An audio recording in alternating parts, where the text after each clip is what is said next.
Bonjour chers internautes. Pourquoi dit-on que la France est une merde? Écoutez bien et renseignez vos proches africains.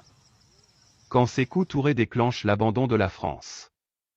3000 Français quittèrent le pays, en prenant tous leurs biens et détruisant tout ce qui ne pouvait être déplacé, les écoles, les crèches, les bâtiments de l'administration publique furent détruits, les voitures, les livres, les médicaments, les instruments de l'Institut de recherche, les tracteurs ont été écrasés et sabotés.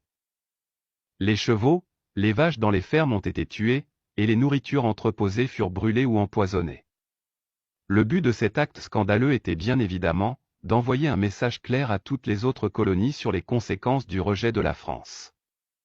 Le fait est que peu à peu, la peur s'empara des élites africaines, et après ces événements aucun autre pays ne trouva jamais le courage de suivre l'exemple de Sékou Touré, dont le slogan était « Nous préférons la liberté dans la pauvreté à l'opulence dans l'esclavage ».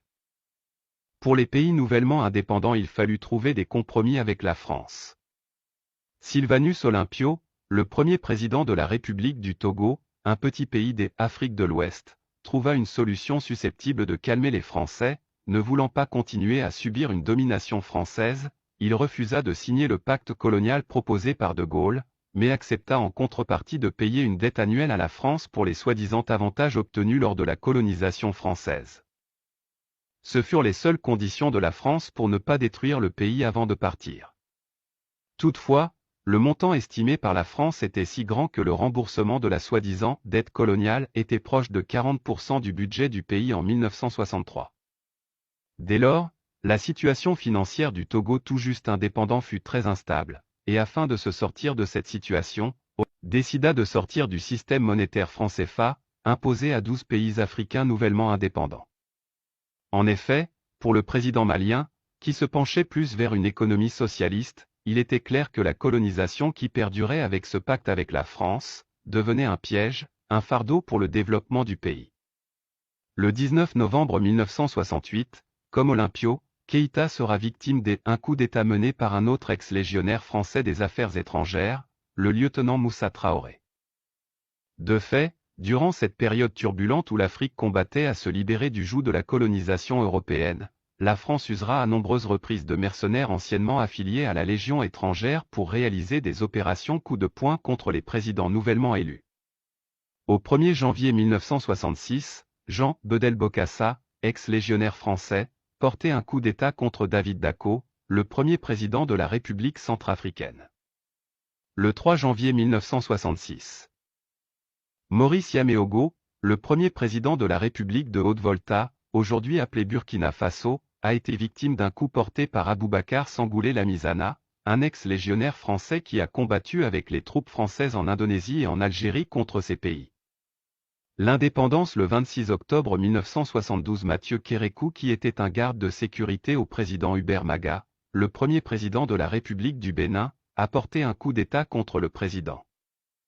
Après avoir fréquenté les écoles militaires françaises de 1968 à 1970. En fait, au cours des 50 dernières années, un total de 67 coups d'État qui se sont passés dans 26 pays en Afrique, 16 de ces pays sont des ex-colonies françaises, ce qui signifie que 61% des coups d'État en Afrique ont été initiés dans d'anciennes colonies françaises. En mars 2008, l'ancien président français Jacques Chirac a déclaré « Sans l'Afrique, la France va glisser vers le bas dans le rang de 23e puissance du monde ». Le prédécesseur de Jacques Chirac François Mitterrand avait déjà prophétisé en 1957 que, sans l'Afrique, la France n'aura pas d'histoire au XXIe siècle. En ce moment même où j'écris cet article, 14 pays africains sont obligés par la France, à travers le pacte colonial, de mettre 85% de leurs réserves à la Banque centrale de France sous le contrôle du ministère des Finances français. Jusqu'à maintenant, en 2014, le Togo et environ 13 autres pays africains doivent encore payer la dette coloniale à la France. Les dirigeants africains qui refusent sont tués ou victimes de coups d'État. Ceux qui obéissent sont soutenus et récompensés par la France grâce à style de vie somptueux, tandis que leur population endure la misère et le désespoir.